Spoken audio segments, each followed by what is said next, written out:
So there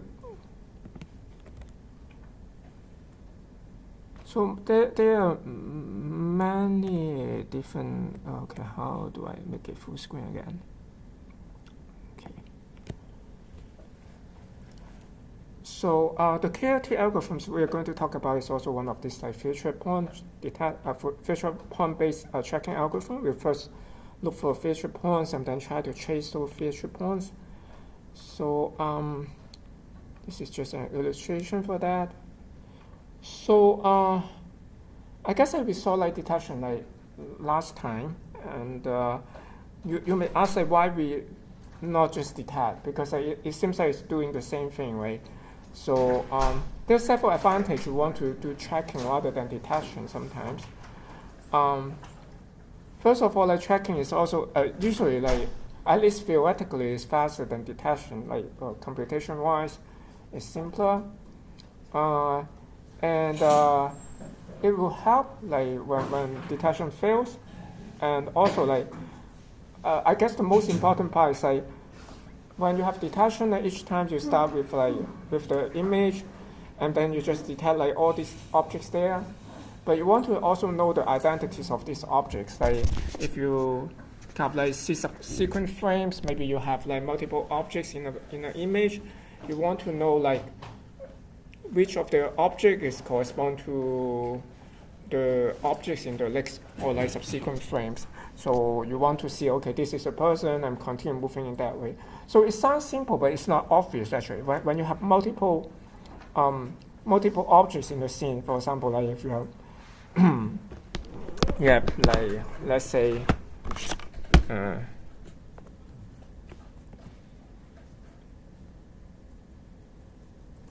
what I'm saying, like for example, you have like a scene have like two person like walking, and there's a lot of times like when they kind of move close together in the subsequent frames, and maybe you start like checking them quite well, but like when they kind of overlap, like have some occlusion, then you may kind of like misidentify one with the other like afterward.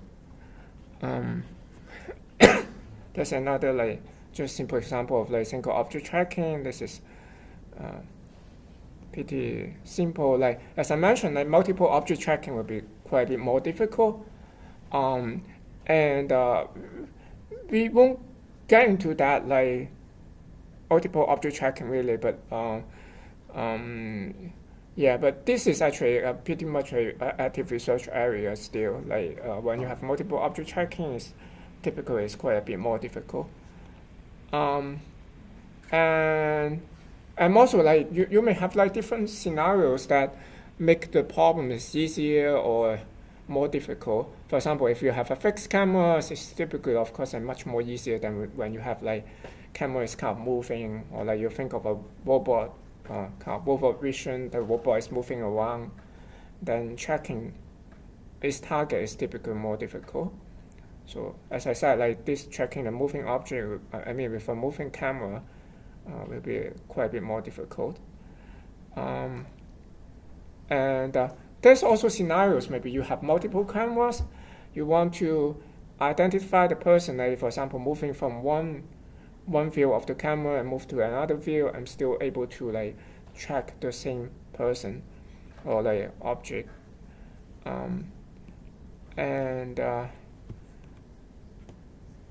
So there's as I mentioned, like actually feature tracking or like tracking based on features are one of the main, I guess, approaches like to do tracking, and but there are some challenges. For example, like first of all, we need to figure out like what features to be tracked, and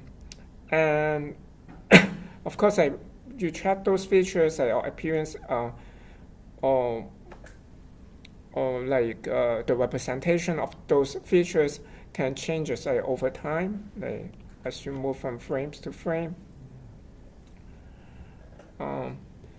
And also like when this kind of like changes, like it can be like sharp changes, like from one kind of like completely. For example, if you try a person, like just if you just based on simple like appearance feature, if it just turn around, then maybe it's just the feature is completely different. But also like you can have like small errors that accumulate like over time. Like maybe you have enough frames for the same example. Kind of like you can still check it, but there will be like small errors that are accumulating, and we need to take those into account as well. And of course, problems like occlusion always occur like in problems like this. So I'm actually like good features is just like what we have been studying so far. Like always like look for stuff is salient, right? So should avoid like smooth regions and like edges. So therefore, like actually corner detectors is like many times like, we can start with corner detectors or like maybe C features or something. But of course, like if you use like more complicated like feature extractor, maybe complexity will become an issue.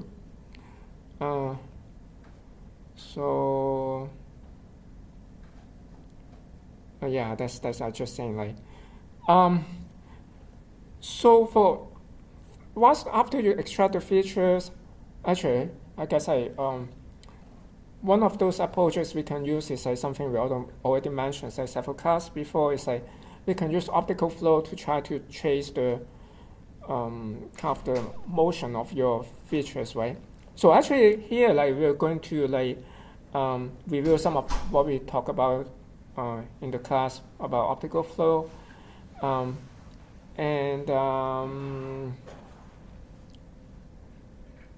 and I guess like that's I don't know. This example seems to be stuck. So this field here on the left on the right seems to be stuck, but it's supposed to kind of like have a robot vision and trying to just do the mapping there.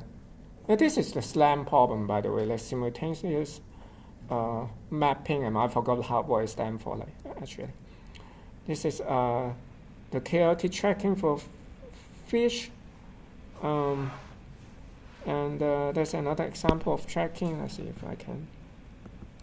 I guess I need to.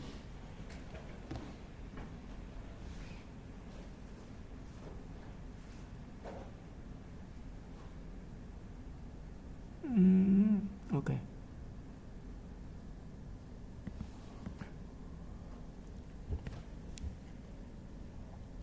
Yeah, so it both track or do a little bit 3D stuff, right? So trying to kind of find the surface of the norm of the model normal vector of all this point on the surface, and so I guess I will go to the more detailed slides that we are going to talk about, like KLT, and maybe I can also like, I think I have like a simple source code for that. Let's see if I have it already open. Probably not. Let's see.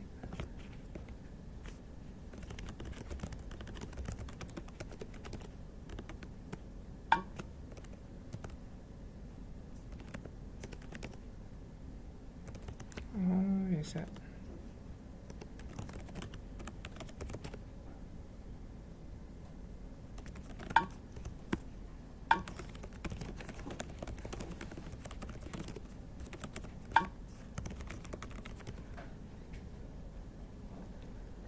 So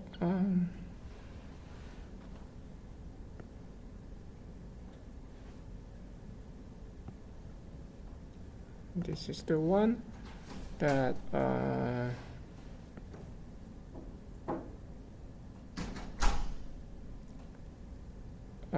here I use OpenCV library. Actually has also kind of a KLT tracker, and this is something like I pair one actually at home. That so I have a tiny drone here trying to track it. So you see it's running quite quickly. Again, without GPUs or something, like just trying to track this thing, like moving around. And,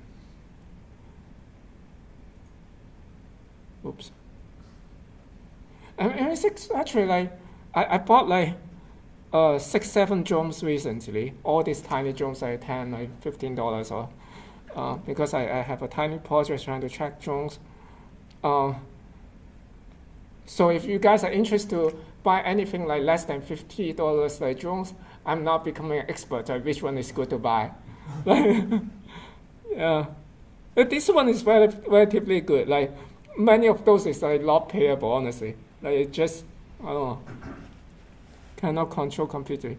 So, but still, like it just, yeah, it's hard to maintain the. Okay, so now let me get into some detail of this KLT algorithm. So let me look for the slides here. Where's the slides?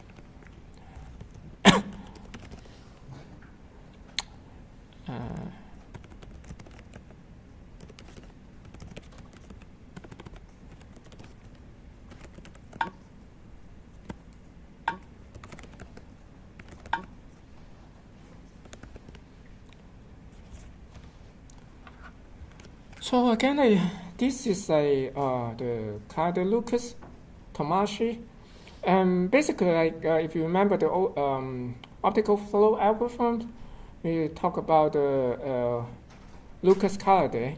Like Kanade is a famous professor from CMU in composition. So this work is about actually it's kind of like introduced in the 80s already. Like it's an extension of the Lucas-Kanade kind of optical flow algorithm, along with like Tomashi is like Kanade is another student that kind of modified the optical flow algorithm for tracking. And by the way, these slides are basically inspired or very similar to Iterative by Professor Shah at UCF. So you can find also his video on YouTube actually. So if you can understand anything I'm saying here, you can also watch his video if you're interested. So let me just give an overview how does this work. The idea is quite simple, especially if you remember how optical flow work. So basically, optical flow is you want to try to find the correspondence, how pixels in one frame is correspond to another pixels in other frames or stuff like that. And before that, we as I mentioned, we want to first find features that is easy to identify. So if you have smooth region, basically it's impossible to track, right? So again, the first thing is in the original paper, they suggest Harris corner detector. Of course, you can do simple modification if you want to use other kind of descriptor or feature detector. It should be fine as well. And then for each of these Harris corner detector, we try to compute the motion between the consecutive frames. So this is actually the main part there, to estimate the motion. And then the rest is actually pretty simple, right? Then you link motion in subsequent frames there. And then every once in a while, or maybe 10 or 15 frames, then you just apply the Harris corner detector and repeat again. So yeah. And so as I mentioned, this will be the key part, right? And if you remember the optical flow algorithm there, we only consider one kind of translation. So when we describe that, one kind of transformation, only translation there.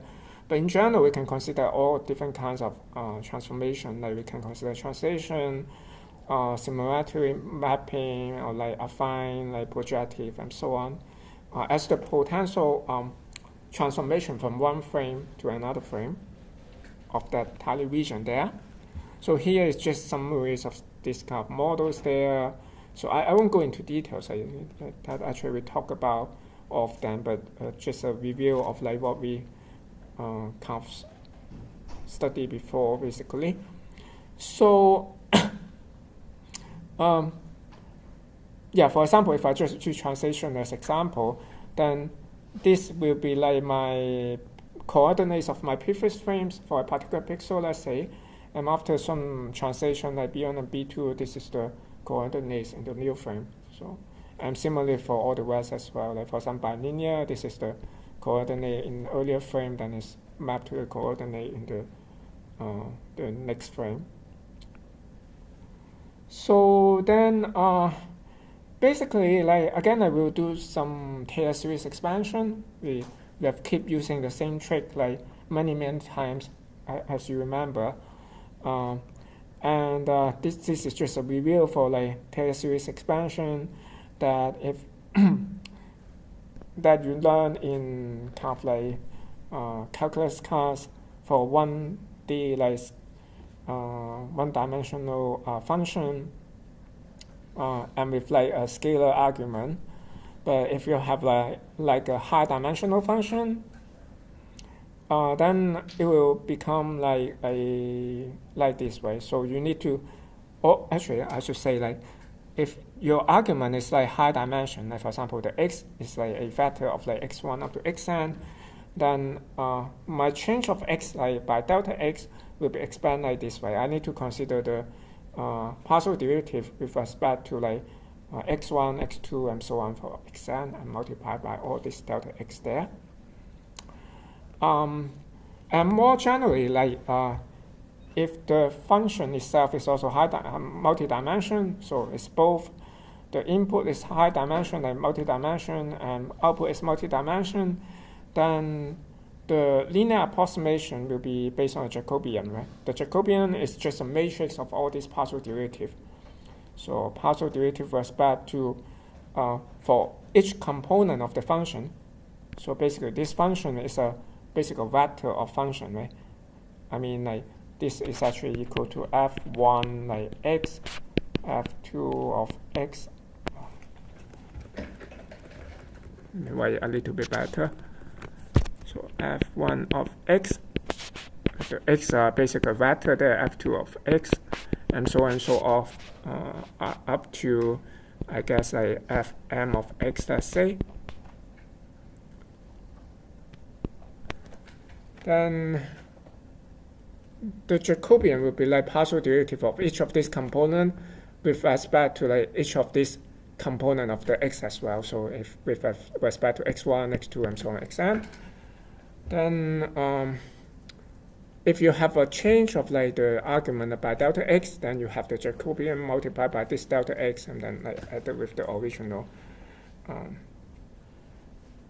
function. So now let's look at like our goal here. Our goal is like, let's say in the previous frame we have a image region is a template tx here. We want to see like if we map, kind of warp the coordinate somehow.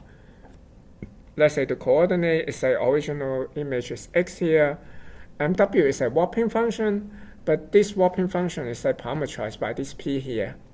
So with different p, I can have different kind of warping function. So basically, I need to minimize this parameter. I shouldn't say minimize.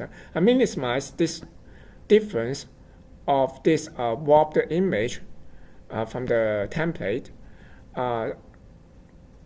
with respect to the choice of p here. So the difference, of course, I can just use square difference here. So I sum over all these possible x here. And now if I consider small change of my parameter by delta p here, then I can, so I want to take the minimum, right? So then I just take partial derivative here. But if p0 is optimum here, then this should be just equal to 0, right? This is like if you are at the, what should I say?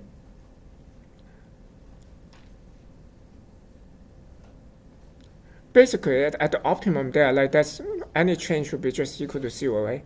So okay, it's just the something like if I draw, okay, I'm consider minimum, let's say like that. So let's say it's the P0 is at here. So if I do whatever change along, like no matter what is this delta P here, the gradient there should still be equal to 0.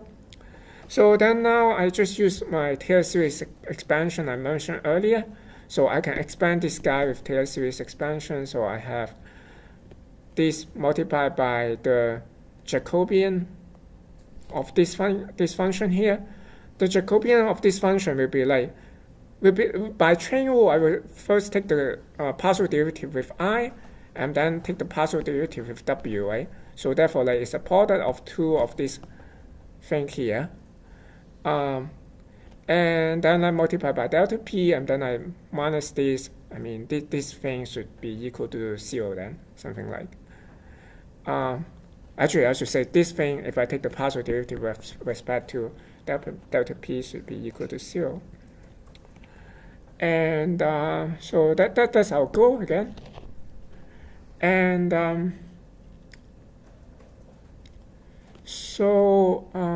let's see. So we can expand this way. So expand this. So we take the derivative with respect to delta P. So you can, okay. If you I mean, just think of this as simple, something like ax minus b to the square, something like that. You take the partial derivative with respect to x, I say. So then you have two ax minus b is like this guy, right? And then take partial derivative of ax with respect to x here. So I have a coming up, like this is a, so I have this guy here. So, and of course this is matrix, right? So you need to be careful, with all this transpose or something. But yeah, this I guess we did it several times. That you can just I mean, actually you can always just go back to the fundamental and try to take the partial derivative with these guys, and then you know whether there should be transpose here or there. So and as I mentioned earlier, that this should be equal to 0, and then so then okay, our goal is to find that delta P, right? So just rearranging the terms. We have this one here.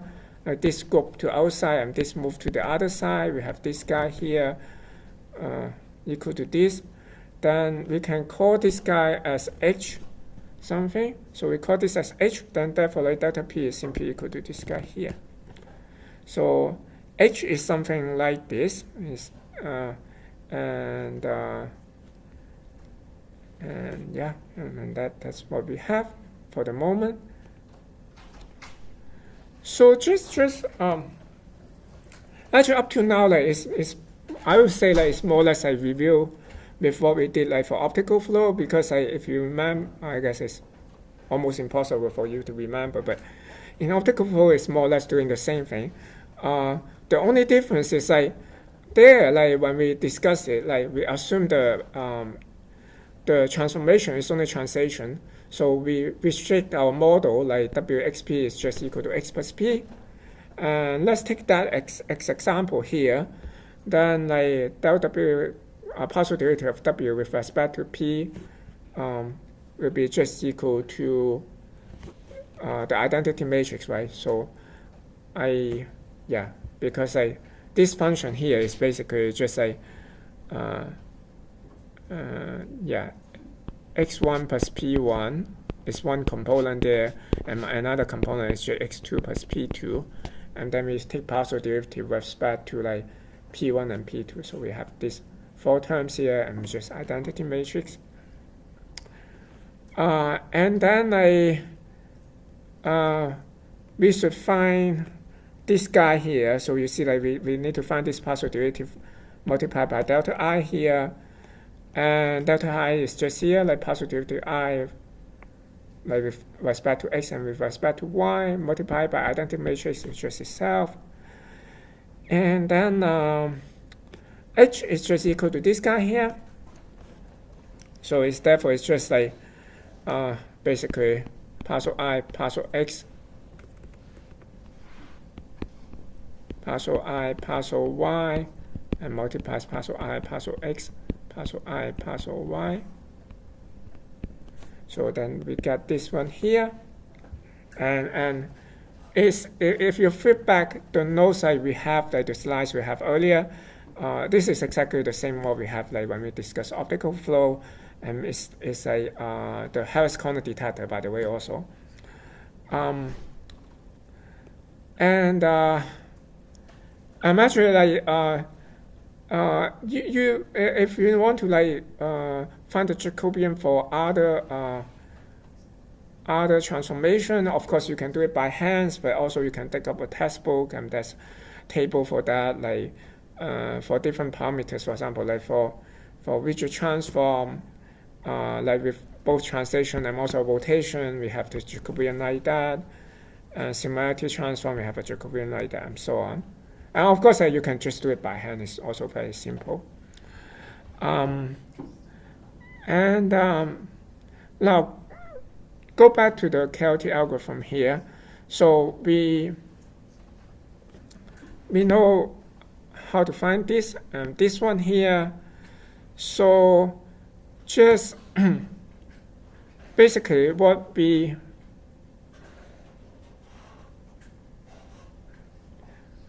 as we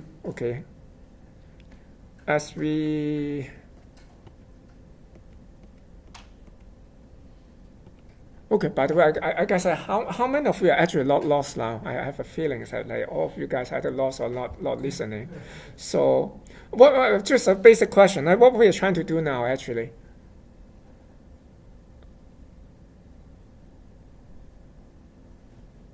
This is the Hessian for translation of motion. You know, tracking. You're getting into the theory and the mathematics. Yes. The application. Yeah, tracking. So here, like now, just for this, again, what's our goal here? Like we are trying to find this tracking, right, from one image to another image. So what are we looking for the last several slides? Like, what are the variables here? Like, what are the variables we are looking for? That's weight, right? That W right there, that's weight. W is actually the warping. Yeah. Yeah, W is the warping. So, but what are we looking for? X?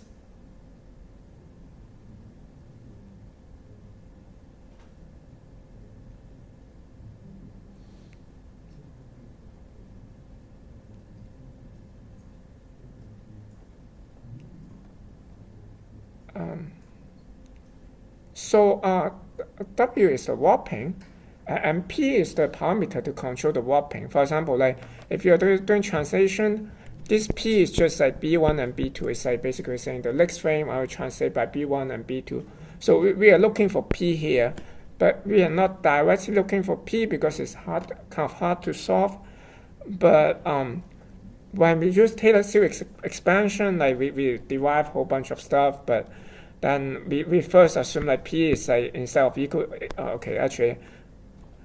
instead of like just trying to find P directly, we say P is equal to some P0 plus delta P here, and then like P0 is some kind of like optimum. So, but we don't know what is it. But eventually find an equation for delta P. Now, if we have this equation for delta P, then maybe we start with some P, like maybe I don't call this P, so maybe I call it this P star.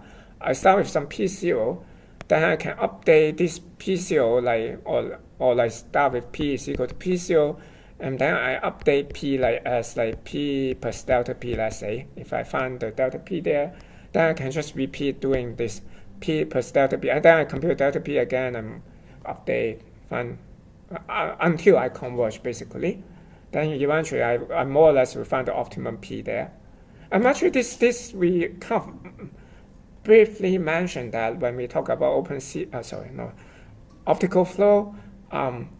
That is basically in optical flow actually we compute P directly, but there's also like iterative Lucas-Kanade method that is basically trying to find all this delta p and iterate to find p there.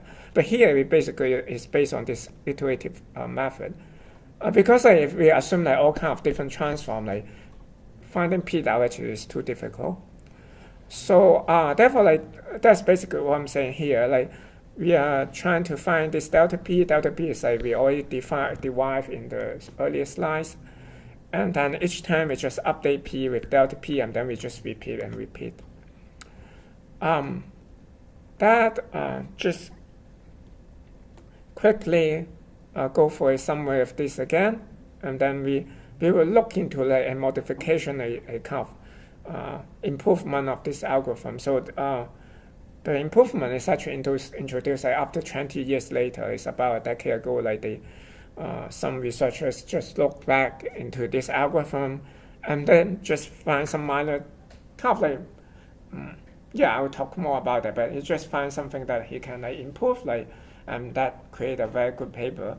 So I guess always, if you're a serious researcher and when you're kind of stuck with no idea, you can always go back to whatever. For example, I guess I also mentioned that Max Welling is one of the Hinton students. I think he's now in Netherlands or something, I forgot. And he mentioned that when I'm stuck, I just go to read Hinton's paper. He has everything basically. He tried every combination. So I guess different areas is the same. If you're kind of stuck, you just look for people that work for that for many years and go for all the papers, and probably you have some new idea. And so again, for this Lucas-Kanade, okay, this may be boring to go, but it's very quick. So I went through that because I'm going through this because you will see why they need this modification later on. So if I want to find update for delta p here, so I need to compute this way. So the entire procedure will be I start with the I here is the new image, t is the previous image, right? So I have my current approximation p here, so I can do the warping and warp the image by my this warping function here. Then I can compute this subtraction here, find the difference between the warped image and the template. And then compute the gradient of the warped image. I find the gradient here. Then divide the Jacobian of the warp function at p. So note that this p is keep changing, right? Because for each iteration, I update this p. Remember, every time I will update p as p plus delta p. So next time I need to compute this again. So you see the modified algorithm fix many of these issues that you don't need to recompute this expression here. And then we compute the product here, and then compute the hashing is is basically this thing is just this product of these two, the transpose and itself, sum over all x, and then we can compute this descent, and then finally can compute the whole thing, and then update the parameters. So it's quite simple, and it worked reasonably well, and that's why no one touched it for 20 years basically. So it was introduced 84 or something like that, and no one touched it for 20 years. So then there's a modification now, this is a work in around 2004. So he observed several things, the authors there. First of all, he just think okay, I have this original expression PCO and delta p now. So instead of warping the image with parameter p plus delta p, I can also think of this other way. It's I can first warp the image with PCO. Warp with the warping function with parameter PCO, and then warp again with parameter delta p. So it's just do two warping. So and he called it like compositional algorithm, as we see later on from his derivation. And also like, because delta p is just a dummy variable, right?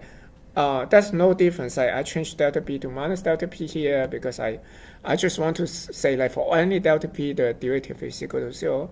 So let's say I use minus delta p here instead.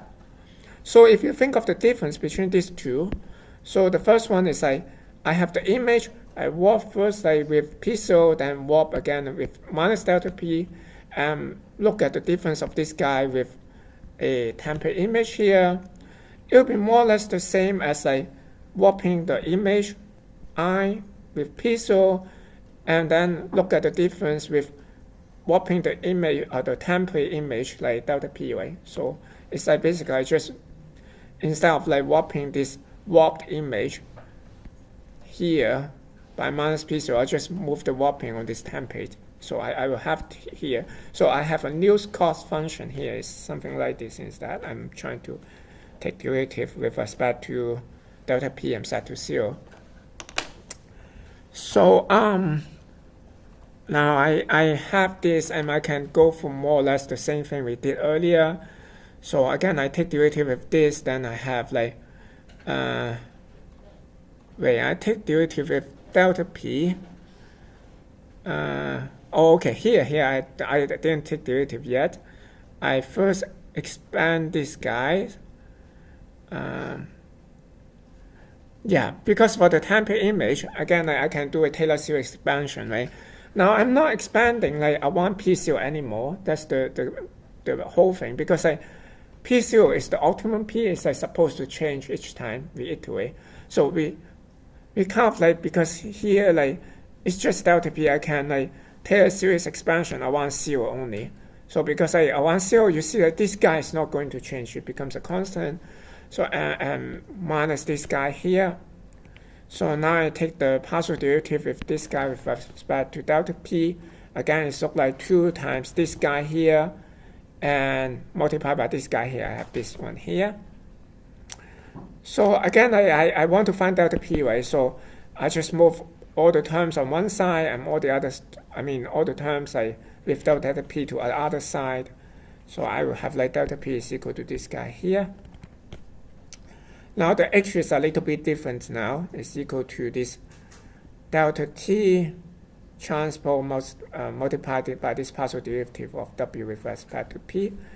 So note that here now t is the previous image template, and this warping function is warping with respect to with the parameter 0 here. So therefore, like both of them are actually constant. So it's not going to change. So this h is actually constant, not going to change. So now then overall, like if you look at the overall this like inverse compositional KLT algorithm, it will be like this, right? So again, I will just going to find this delta p and then update the p, and with this new expression here. So the first thing we're going to, again, we warp the image, like do this warping, find this one, then subtract this t here to find this difference here. And then we're going to compute the gradient, this guy here. As I mentioned, t is actually fixed, so therefore this guy is a constant. So therefore we only need to do it once.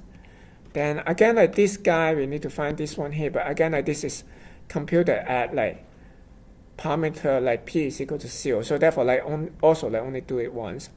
So and then we compute this. Again, I only need to do it once. Then compute this h. Again, it only depends on this expression here. So that also is a constant, so we don't need to, again, only do it once. So for this guy, we need to do it multiple times because this will change, but all this only do it once, and then compute delta p, and then update delta p, update p as p plus delta p. So this is just a side, just rearranging things. So by anything that we only compute once, just move up here. So this other initialization we need to compute. And then in the loop, we just need to warp the image, compute the difference, and then compute basically the error kind of directly, and then keep updating that. So this is just a kind of like a block diagram of the final algorithm.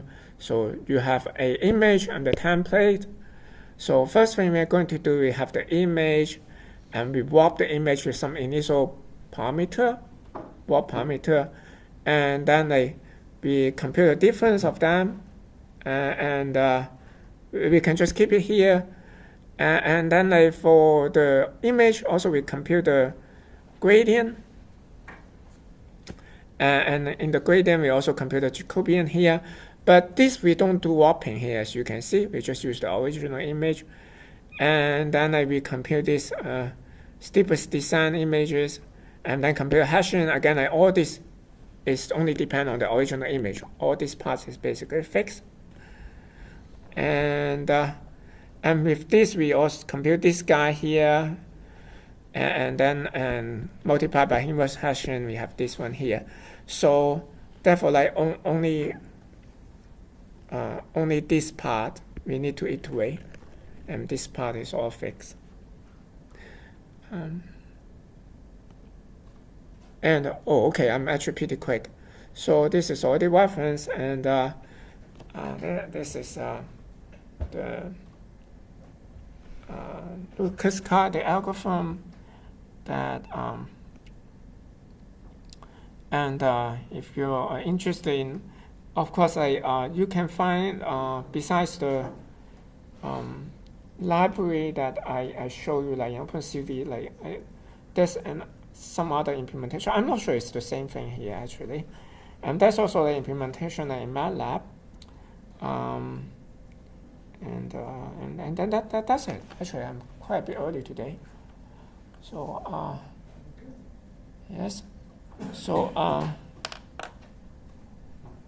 you guys are okay. I'm not sure you guys are busy with homework or a project or so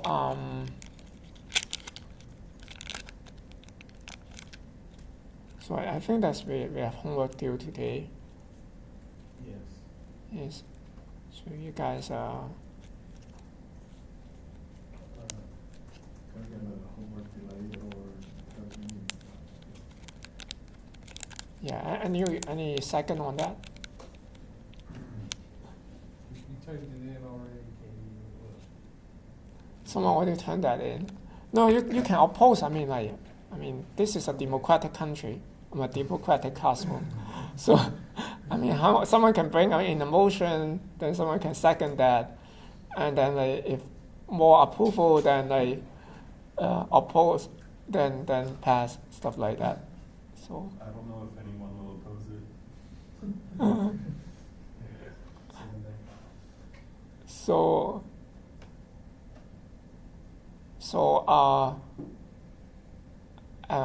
I should start with what? There's a motion, someone second, and everyone approve, approve say yes or something, Yes. Oppose, abstain. Okay, so I guess it's yeah, sure, but to when? What? I mean, you need to put a deadline there.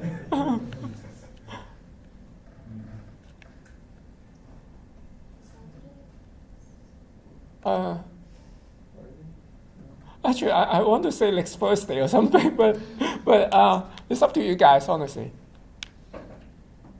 I would prefer anything before next Thursday, because next Thursday will be last class. So, but yeah, next Thursday is already the last class. Do we not have class on that week? No. No. I didn't mean this Thursday. I mean next Thursday. Right, next Thursday is and the week after next Thursday, the week afterward is what? Exam preparation week, right? Yeah. So. Yeah. Yes. Yeah. So therefore, anything before next Thursday is fine with me. So, I mean, but you guys need to decide now, what day you. Monday or Tuesday?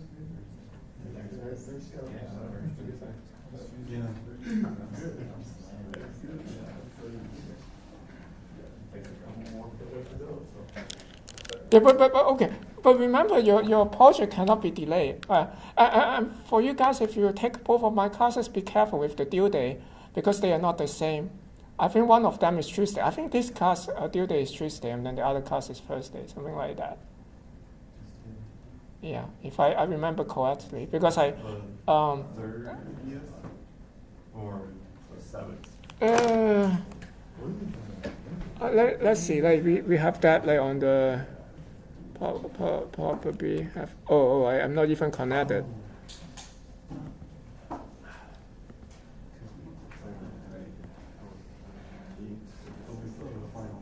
Yeah, so very slow.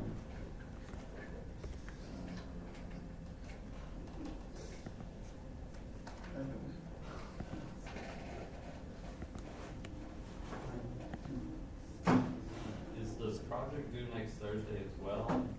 No. The project due is like the. We're trying to find that out. I think it's like May something. It's up after the exam preparation week. It's in the exam week, I think. Oh, right, it's Okay, so it's not until the finals week. Yes, it's finals week. Yes, but I trying to have connection. I don't know why I cannot connect.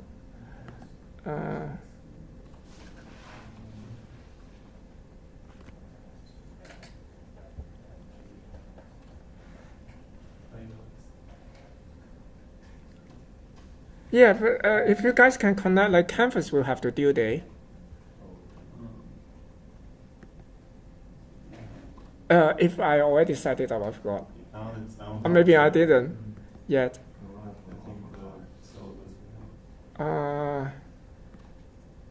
Okay. I guess I cannot connect today. Maybe I just use my cell phone.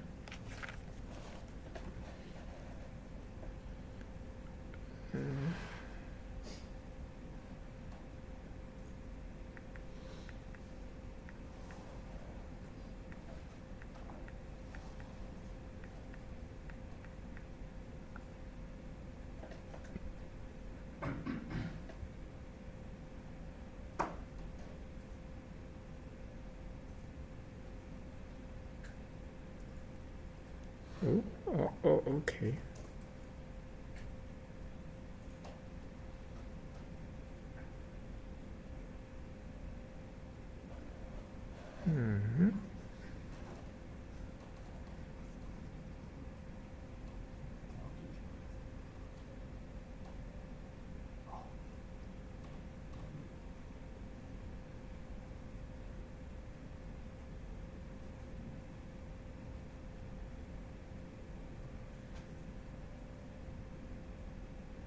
I guess I put it in the PPT or something. Let's see.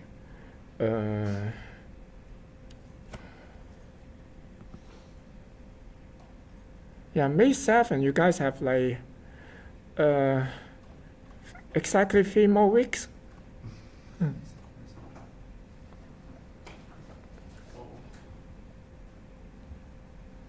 So I mean, like, up to you guys how you want to defer the homework, but remember you need to do things in parallel because if you have a tendency to push that and then afterward to start the project, you probably don't have enough time.